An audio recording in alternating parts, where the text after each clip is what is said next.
नमस्कार दोस्तों, बहुत बहुत स्वागत है एक बार फिर से आप सभी का आपके अपने इस YouTube चैनल विधिटेरिया में। दोस्तों मैं हूं एडवोकेट मंजीत त्रिपाठी। दोस्तों आज के इस वीडियो में हम लोग बात करने वाले हैं अनसिक्योर्ड लोन को पे नहीं किया तो क्या होगा, और अनसिक्योर्ड लोन में अगर आपने डिफ़ॉल्ट कर दिया तो बैंक आपके ऊपर क्या क्या लीगल एक्शंस ले सकता है। दोस्तों आपको पता है कि लोन दो प्रकार से होते हैं, एक होता है सिक्योर्ड और दूसरा होता है अनसिक्योर्ड। सिक्योर्ड लोन में आप कोई भी अपनी प्रॉपर्टी बैंक को बंधक रख करके, मॉर्गेज रख करके जो लोन लेते हैं उसको सिक्योर्ड लोन कहा जाता है। जबकि जो लोन विदाउट सिक्योरिटी आपको दी जाती है आपके क्रेडिट हिस्ट्री पे, यानी आपकी जो क्रेडिट है, आपकी अगर सैलरी अच्छी है, आप गवर्नमेंट जॉब में है, आपका लेन देन अच्छा है, तो बैंक आपको पर्सनल लोन और क्रेडिट कार्ड लोन और छोटे मोटे बिजनेस लोन बिना किसी सिक्योरिटी के देती है। तो आज हमारा जो टॉपिक है वो अनसिक्योर्ड लोन में डिफ़ॉल्ट करने के बाद बैंक क्या क्या लीगल एक्शन लेता है, यही हमारा टॉपिक है। हमारे एक व्यूअर की रिक्वेस्ट थी कि सर आप अनसिक्योर्ड लोन पे एक वीडियो ज़रूर बनाइए। दोस्तों मैंने बहुत ऐसे वीडियोस बनाए हैं जिसमें कि हमने अनसिक्योर्ड लोन को बहुत ही बारीकी से बताया है, लेकिन आज आपके कहने पे मैं एक बार फिर से अनसिक्योर्ड लोन को बताने जा रहा हूं। तो आप वीडियो को पूरा देखिए, अंत तक देखिए। यह वीडियो आपके बहुत ही काम की होने वाली है, क्योंकि आप लोगों में से बहुत ऐसे लोग हैं जिन्होंने क्रेडिट कार्ड लिया है, पर्सनल लोन लिया है, बिजनेस लोन लिया है जो कि अनसिक्योर्ड है, और बहुत ऐसे लोग हैं जो गवर्नमेंट जॉब में हैं और जिन्होंने अपनी सैलरी के ऊपर पर्सनल लोन लिया है। तो आज आपको जानना बहुत ज़्यादा ज़रूरी है कि पर्सनल लोन डिफ़ॉल्ट करने में, यानी अनसिक्योर्ड लोन को डिफ़ॉल्ट करने में आपको क्या क्या परेशानी हो सकती है और बैंक कौन कौन से लीगल एक्शंस ले सकता है। तो आइए चलते हैं बोर्ड की तरफ और वीडियो को स्टार्ट करते हैं। दोस्तों चैनल में पहली बार आए हैं, चैनल को ज़रूर से सब्सक्राइब करिए, और अगर आपको ये वीडियो अच्छी लगे तो वीडियो को लाइक ज़रूर करिए। तो चलिए दोस्तों वीडियो को करते हैं शुरू। दोस्तों हमारा टॉपिक है अनसिक्योर्ड लोन डिफ़ॉल्ट करने के बाद बैंक क्या लीगल एक्शन ले सकता है। तो देखिए, सबसे पहला जो बैंक करता है वह आपको एक रिमाइंडर नोटिस भेजता है। वो अपने एडवोकेट के माध्यम से आपको एक रिमाइंडर नोटिस भेजता है। रिमाइंडर नोटिस में आपके खिलाफ बैंक क्या क्या लीगल एक्शन ले सकता है वह आपको एक चेतावनी देता है, एक आपको वार्निंग देता है।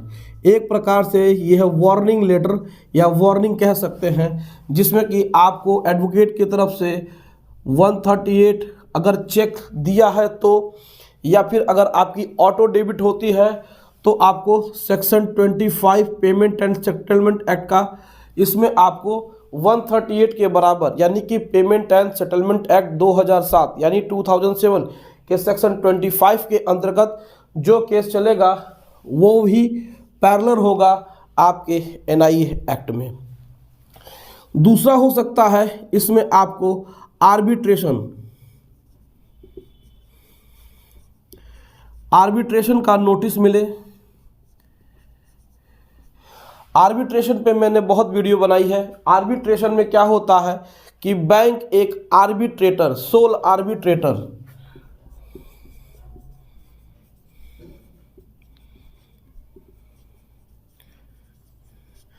कोई भी रिटायर्ड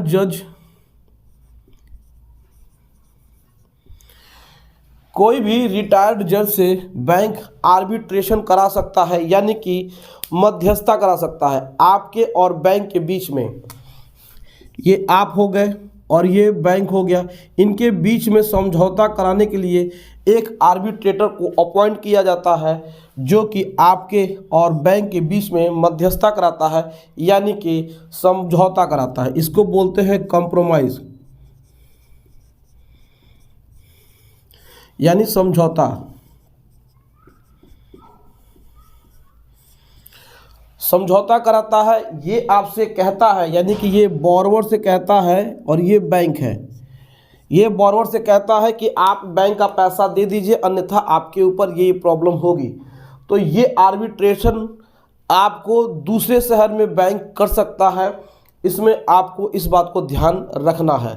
तो बेसिकली यही चीज़ें होती हैं जो कि आपके अनसिक्योर्ड लोन में आपने अगर डिफ़ॉल्ट किया है तो हो सकता है।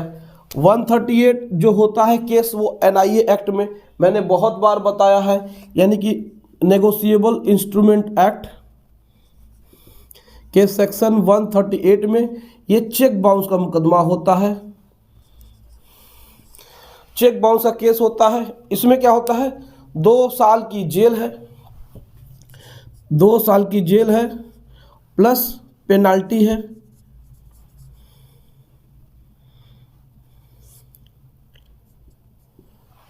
दो साल की जेल प्लस पेनल्टी। तो इसमें क्या होता है कि जेल और पेनल्टी, लोग इसको देख करके डर जाते हैं, लेकिन वास्तविकता कुछ और है।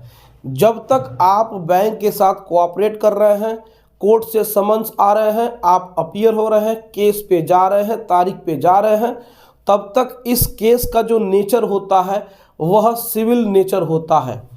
सिविल नेचर होता है।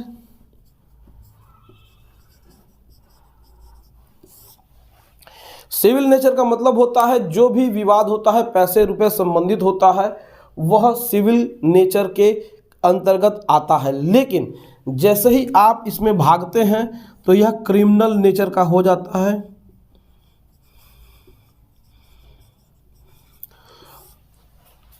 क्रिमिनल नेचर का हो जाएगा अगर आपको कोर्ट से समन्स आए, समन्स यानी कि बुलावा पत्र, अगर बैंक ने आपके खिलाफ किसी भी सिविल कोर्ट में एनआईए एक्ट में धारा 138 के अंतर्गत कोई भी केस चेक बाउंस का किया है और कोर्ट से आपको बुलावा पत्र यानी समन्स आए हैं, आप समन पे नहीं गए, तो आपके खिलाफ फिर वारंट इशू होता है। वारंट इशू होता है। वारंट का मतलब होता है कि कोर्ट आपको सख्त आदेश देती है कि आप इस दिन कोर्ट में जरूर उपस्थित हो, अन्यथा आपके खिलाफ नॉन बेलेबल वारंट इशू हो जाएगा। यानी कि अगली बार जो हम आपको नोटिस भेजेंगे उसमें आपकी गिरफ्तारी होगी, उसमें तुरंत आपको बेल नहीं होगा, उसमें आपको 2 से 3 से 4 दिन आपको जेल के अंदर रहना पड़ेगा, उसके बाद ही आपकी बेल होगी। तो ये वारंट तब आता है जब समन पे आप नहीं जाते हैं।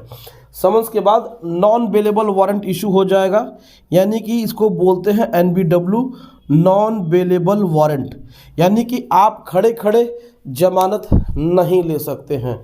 तो यही बेसिकली आपके पर्सनल लोन में डिफ़ॉल्ट करने पे होता है, यानी कि अनसिक्योर्ड लोन को डिफ़ॉल्ट करने में होता है।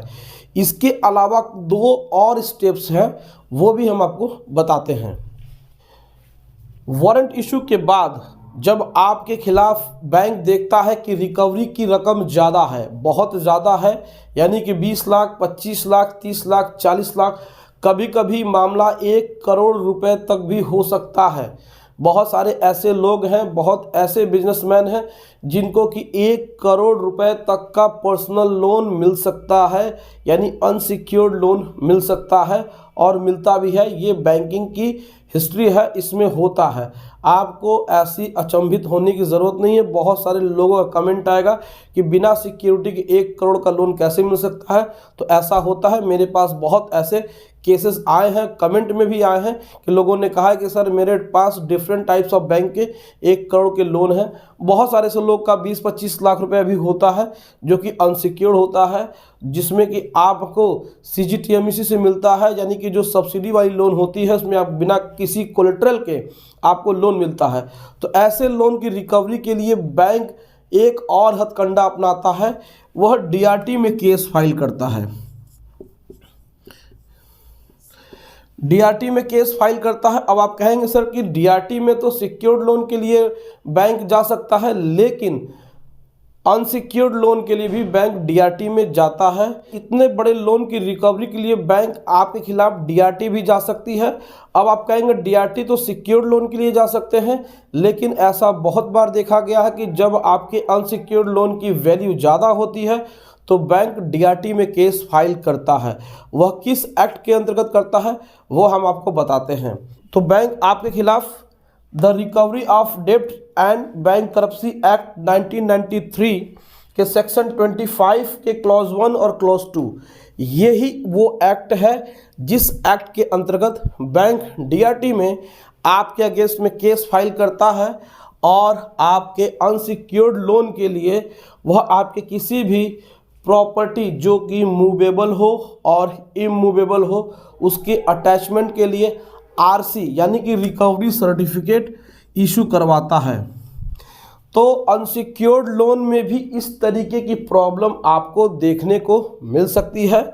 हालांकि सभी प्रॉब्लम का एक ही सॉल्यूशन होता है, लास्ट में आपको और बैंक को सेटलमेंट ही करना पड़ता है।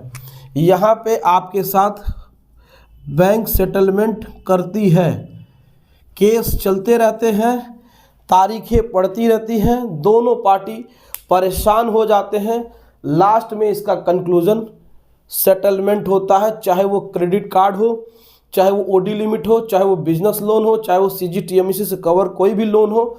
जितने भी अनसिक्योर्ड लोन होते हैं सबका अंत जा कर के सेटलमेंट ही होता है, क्योंकि बैंक के पास यहाँ कोई ऐसी प्रॉपर्टी होती नहीं है कि वह उसको नीलाम करके अपना पैसा ले ले, क्योंकि वह जा कर के अगर अवार्ड भी पास कराती है आर्बिट्रेशन से तो भी उसको मुश्किल होता है, डीआरटी में भी जाती है तो भी मुश्किल होता है, बहुत सारे कॉम्प्लिकेशंस होते हैं। तो लास्ट में जो ऑप्शन होता है वह सेटलमेंट ही होता है। लेकिन पहले बैंक ऐसी प्रक्रियाओं को अपनाता है, बहुत आसानी से बैंक सेटलमेंट नहीं करता है, वह आपको थोड़ा परेशान करता है। लेकिन यहाँ पे आपको परेशान होने की ज़रूरत नहीं है, आपको अपने राइट्स के लिए बहुत ही अच्छी तरीके से लड़ना है, कानून की जानकारी रखना है। अगर आपको कोई भी दिक्कत होती है तो आप हमें कमेंट करके पूछ सकते हैं। तो दोस्तों, आपको आज की यह जानकारी कैसी लगी आप हमें कमेंट करके अपनी राय ज़रूर बताएं। वीडियो अच्छी लगी हो वीडियो को लाइक ज़रूर करिएगा, इससे अपने दोस्तों और रिश्तेदारों को भी शेयर करिए ताकि उनका भी भला हो सके। तो दोस्तों, चैनल को सब्सक्राइब करना मत भूलिएगा और बेल आइकन दबा के नोटिफिकेशन ऑन कर लीजिएगा ताकि हमारे ऐसे ही वीडियो के नोटिफिकेशन आपको मिलते रहें। तो चलिए दोस्तों, मिलते हैं नेक्स्ट वीडियो में। तब तक आप अपना और अपने पूरे परिवार का ध्यान ज़रूर रखिएगा। Thank you so much. जय हिंद दोस्तों।